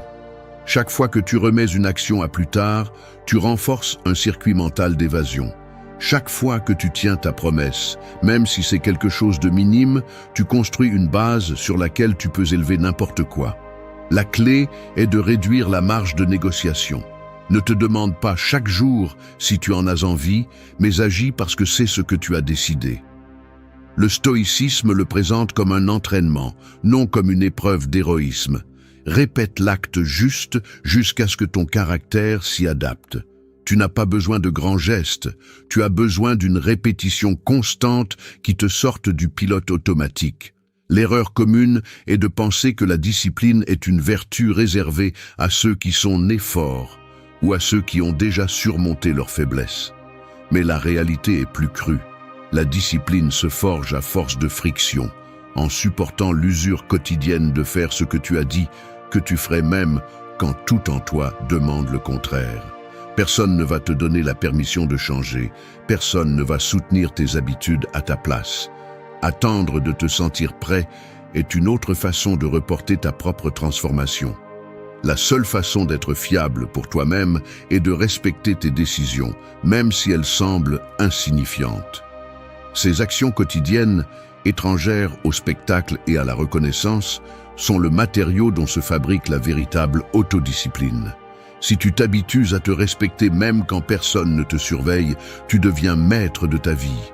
Si tu te permets de te faillir encore et encore, tu deviens ton propre saboteur. Ne confonds pas discipline avec rigidité, ni avec auto-exigence vide. La discipline, c'est se rappeler chaque jour pourquoi tu as commencé et agir en conséquence, même quand il n'y a pas de récompense immédiate. C'est la décision consciente de ne pas te donner d'excuses, de ne pas laisser le confort avoir le dernier mot. Chaque action quotidienne est un investissement dans ton autonomie. Tu es le résultat de ce que tu répètes, pas de ce que tu rêves. Tes intentions grandioses ne te définissent pas, mais tes actions silencieuses. Si tu veux avoir confiance en toi, respecte tes engagements même si personne ne le remarque. Le respect de soi se construit en secret. Ce que tu fais quand personne ne te voit est ce que tu es vraiment. 4. Trouver la clarté dans le silence. Un verre d'eau cristalline sur une table. Au début, il semble propre, transparent, inaltéré. Mais il suffit de le laisser au silence, loin des secousses et du mouvement, pour que tout ce qui était suspendu commence à tomber au fond. La poussière, les particules, les petites impuretés qui auparavant passaient inaperçues se déposent peu à peu et la surface devient si claire que vous pouvez voir à travers sans effort. C'est ainsi que fonctionne votre esprit lorsque vous osez vous arrêter, lorsque vous fermez la porte aux distractions et restez immobile, mal à l'aise, seul avec vous-même. Le silence n'est pas un vide. C'est le laboratoire dans lequel se décantent vos pensées, où les émotions brutes cessent de se débattre pour révéler ce qu'il y a vraiment sous tout ce bruit que vous avez l'habitude de porter. Dans cet état de pause forcée, lorsque les stimuli cessent de vous bombarder, vous commencez à remarquer des détails que vous ignoriez auparavant. La tension dans la mâchoire, la façon dont vos doigts se crispent par habitude, le léger tremblement dans la jambe qui ne restait jamais immobile. Chacun de ces gestes est un signe, des messages que le corps envoie pour que vous y prêtiez attention et que vous ne pouvez lire que lorsque vous vous permettez d'être en silence, sans l'anesthésie de l'immédiat. Le silence dérange parce qu'il ne tolère pas le mensonge. Il vous confronte à l'enchevêtrement de pensées que vous avez accumulées, aux décisions que vous avez préféré ne pas analyser, aux émotions que vous avez rangées dans un tiroir en espérant qu'une distraction les efface. Ici, rien ne se cache. S'il y a de l'anxiété, vous la sentez dans la poitrine. S'il y a de la colère, vous la ressentez dans les épaules. S'il y a de la tristesse, vous la trouvez dans le poids du dos. Le silence vous montre le solde réel de votre vie intérieure. Profiter de ce silence n'est pas une question mystique ni une pose de supériorité. C'est un exercice de nettoyage mental et émotionnel, aussi basique que de se laver les mains avant de manger. Au lieu de fuir ce qui apparaît, observez. Respirez lentement. Reconnaissez chaque pensée sans la juger ni vous battre avec elle. Laissez-la se déposer. Plus vous résistez à l'impulsion d'allumer un écran, de chercher l'approbation des autres ou de sauter à la prochaine tâche inutile, plus le panorama devient clair.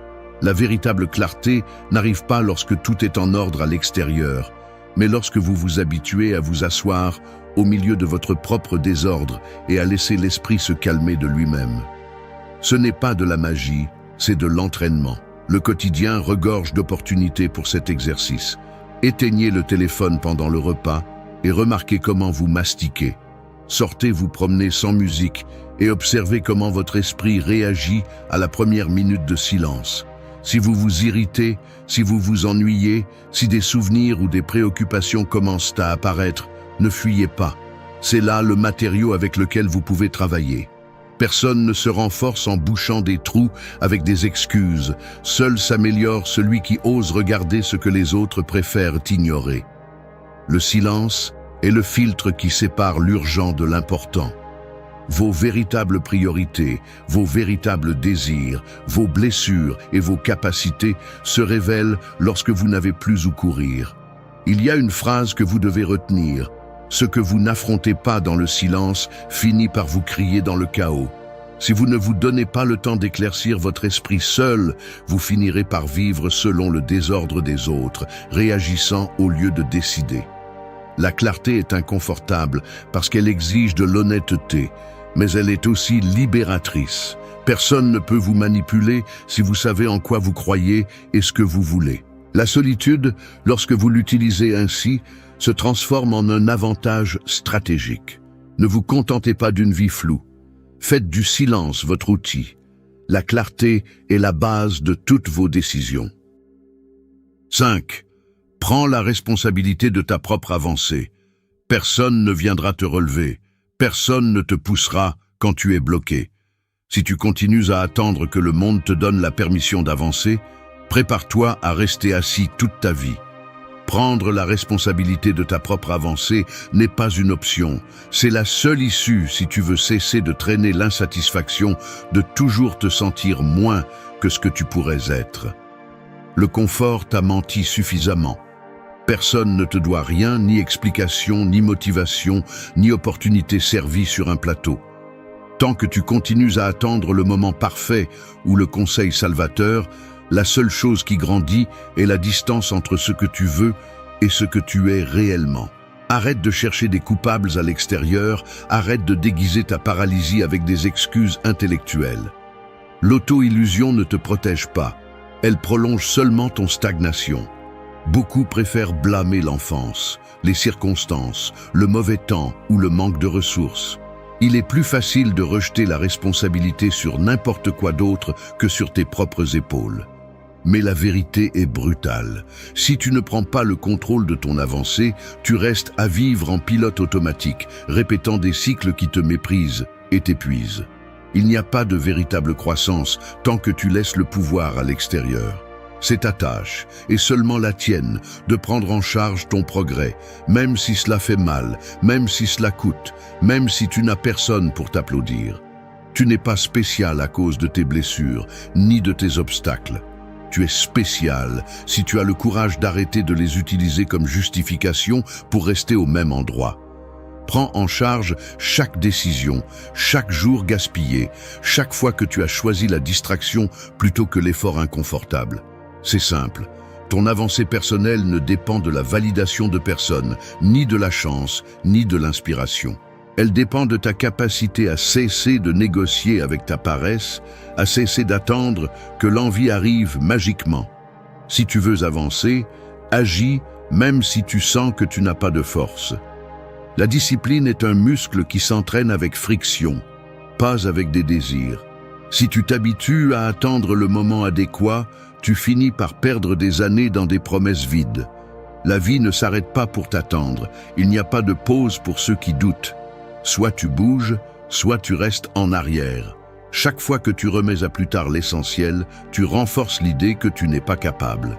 Chaque excuse est une brique dans le mur qui te sépare de la vie que tu peux construire. Personne ne va porter ce poids pour toi. Le stoïcisme est clair. Prends ce que tu peux contrôler et transforme-le en action. Si tu échoues, apprends. Si tu réussis à avancer, ne t'endors pas sur tes lauriers. Le progrès est inconfortable car il te demande de renoncer à tes propres pièges mentaux. Il n'y a pas de raccourcis honnêtes. Ce que tu ne prends pas en charge finit par te prendre en charge. Cela te rend victime, dépendant, invisible, même pour toi-même. Ne confonds pas l'autocompassion avec le courage de te transformer. Tu peux reconnaître tes limites sans les traîner comme excuses. Personne n'exige la perfection, mais on exige de la responsabilité. Si tu tombes, relève-toi. Si tu échoues, ajuste le cap. Ne te donne pas la permission de te rater encore et encore. Le respect de soi naît lorsque tu deviens implacable avec tes propres justifications. Arrête de demander la permission d'avancer. Fais-le. Personne ne va construire le caractère que tu te refuses. Il n'y a pas d'avancée sans responsabilité radicale. Tu es ta propre limite ou ta propre possibilité. Choisis de quel côté tu veux être. 6. Renforce ton autonomie émotionnelle. La dépendance émotionnelle est un piège qui te vole ta force sans que tu t'en rendes compte. Si tu as besoin que les autres confirment chaque sentiment, chaque accomplissement ou chaque décision, tu remets ta stabilité entre les mains d'autrui.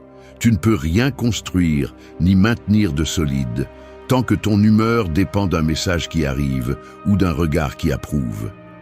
L'autonomie émotionnelle n'est pas une pause, c'est une nécessité si tu veux cesser d'être un otage des circonstances. Le premier pas est de reconnaître combien de fois tu as cédé ton pouvoir, en demandant de la validation, en attendant de la reconnaissance, en ajustant ton comportement pour ne pas déranger, en cachant ce que tu ressens par peur de perdre de l'affection. Chacune de ces concessions épuise ton identité, dilue ta volonté jusqu'à la rendre méconnaissable. La solitude, bien qu'elle fasse mal, te montre avec une brutalité claire quels sont tes véritables fondements. Si tout ce que tu es vacille lorsque tu manques de compagnie, c'est un signe que tu n'as jamais construit quoi que ce soit de propre. Personne ne t'apprend enfant à réguler tes émotions. Tu apprends en copiant des réactions, en cherchant refuge dans les maux des autres, en évitant le conflit interne. Mais il arrive un moment où continuer à repousser ta maturité émotionnelle ne te laisse que plus exposé. C'est inconfortable de l'admettre, mais ce que tu crains le plus n'est pas le rejet, mais la responsabilité de te soutenir toi-même lorsque personne d'autre ne le fait. La dépendance est confortable, car tu peux toujours blâmer l'autre pour ton malaise. L'autonomie, en revanche, exige que tu répondes de chaque émotion que tu laisses te gouverner. Combien de fois as-tu réagi impulsivement, cherché l'approbation, ressenti un vide si tu ne reçois pas d'attention? Ce cycle ne prend fin que lorsque tu décides que ta valeur ne dépend de personne d'autre. Le véritable respect de soi se construit lorsque tu choisis de ressentir ce qui surgit sans le déguiser, mais aussi sans t'y abandonner. Briser ce schéma exige un travail quotidien et silencieux. Il ne s'agit pas de devenir insensible ni de faire semblant que rien ne t'affecte, mais d'entraîner ton esprit à traiter les émotions avant qu'elles ne décident de ta conduite. Lorsque quelque chose te fait mal, avant de chercher du réconfort à l'extérieur, observe ce qui s'active à l'intérieur, la mémoire de vieilles carences, la peur d'être invisible, l'habitude de mendier de l'affection. Chaque réaction automatique est un indice sur le point exact où tu remets ton pouvoir. L'autonomie émotionnelle, c'est apprendre à te contenir, à soutenir ton malaise, sans le transformer en punition ni en spectacle.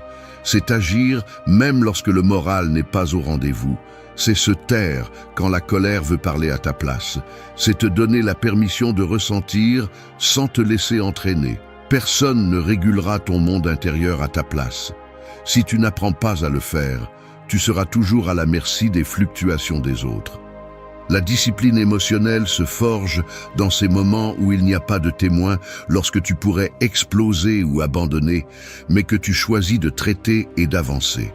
Ce n'est pas de la négation, ni de la répression, c'est une gestion consciente. Le stoïcisme le présente sans fioriture. Tu ne peux pas contrôler ce que les autres font ou ressentent, mais tu peux décider de la réaction que tu permets.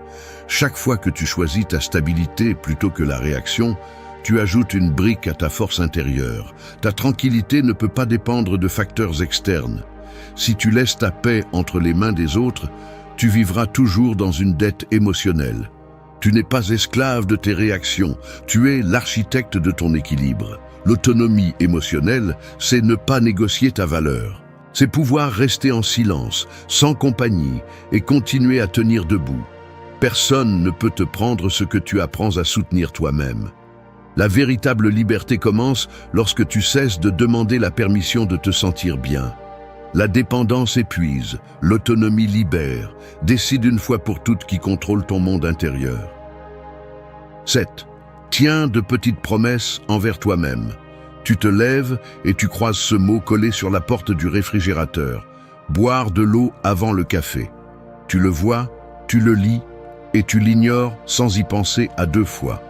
Plus tard, tu te souviens que tu t'étais promis de ne pas vérifier les réseaux sociaux avant de terminer une tâche, mais tu cèdes à l'impulsion sous prétexte de juste regarder un message. À la fin de la journée, tu réalises que cette routine d'étirement, ce livre que tu devais lire, ce message que tu t'étais juré d'envoyer, restent en attente.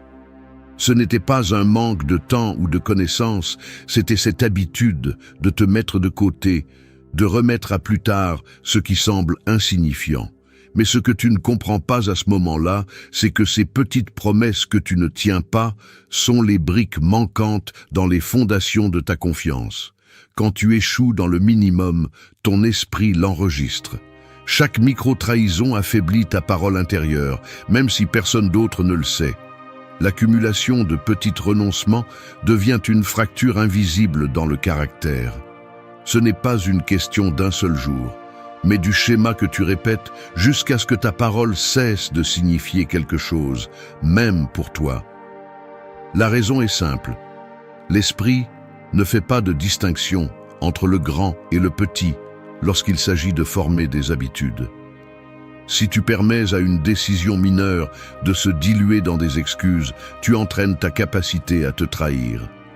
À long terme, cette accumulation pèse plus que n'importe quelle promesse grandiose que tu fais sous l'euphorie ou le désespoir.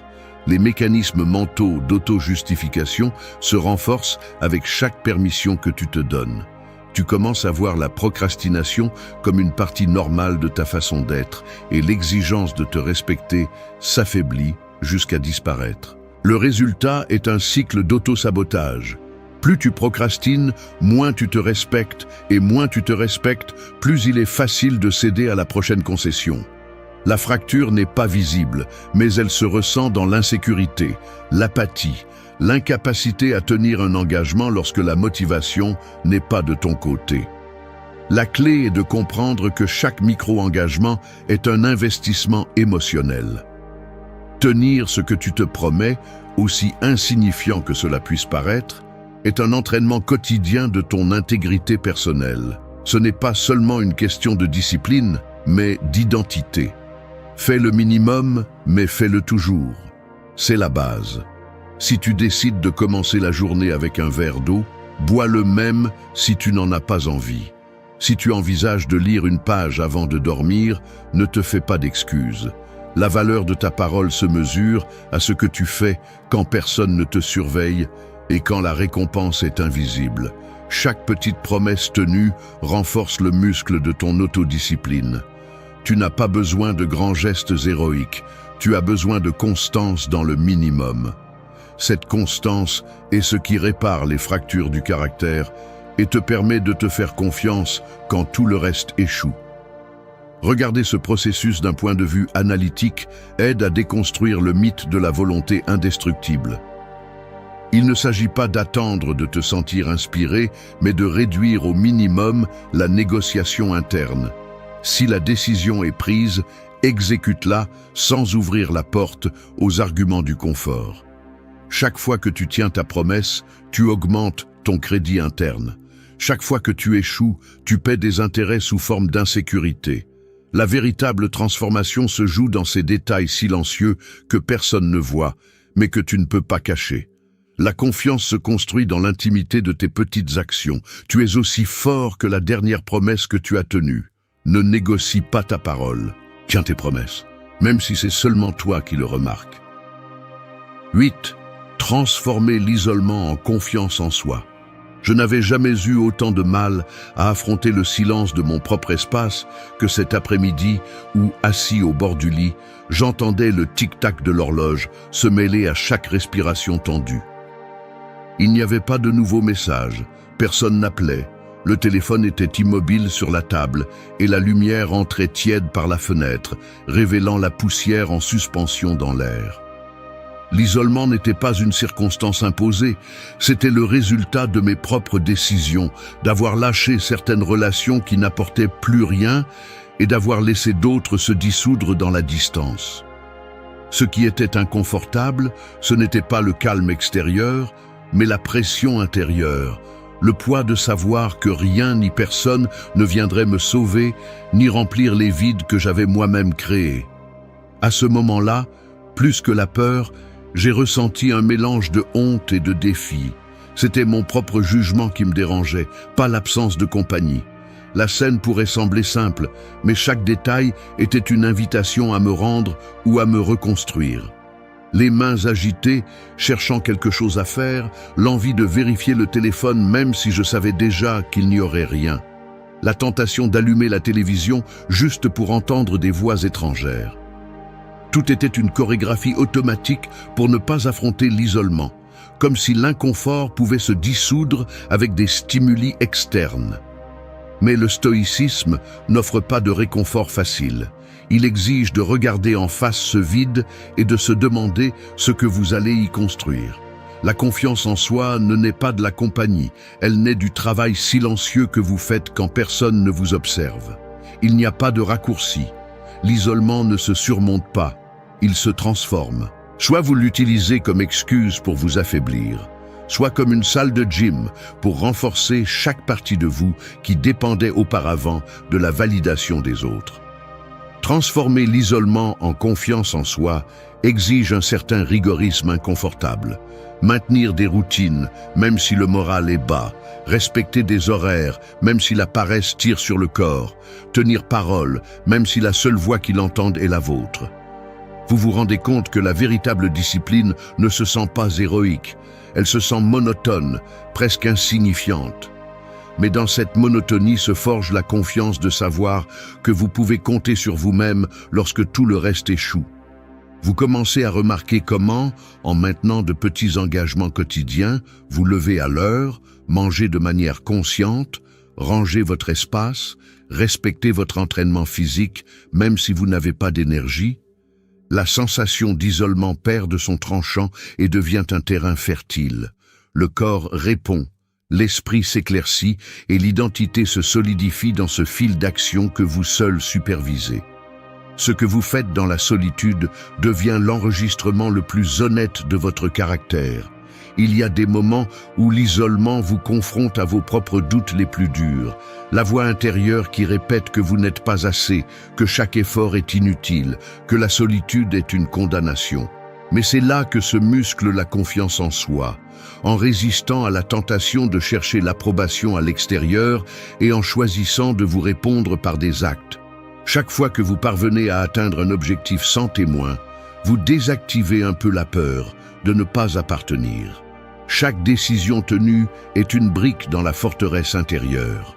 La confiance en soi, c'est savoir que, même si personne ne regarde, vous ne négociez pas votre parole. Faites ce que vous avez dit, même si vous êtes le seul à le savoir. C'est la racine de l'autonomie. L'isolement ne disparaît pas, il se transforme en pouvoir si vous en tirez parti. Il n'y a pas de moyen de sauter ce processus ni de déléguer la construction de votre confiance. Si vous utilisez la solitude pour vous entraîner, pour vous ordonner, pour polir ce que personne d'autre ne peut voir, la confiance en soi cesse d'être un discours vide et devient une réalité palpable. Personne ne peut vous enlever ce que vous construisez dans le silence. La solitude n'est pas une punition, c'est le berceau de votre force.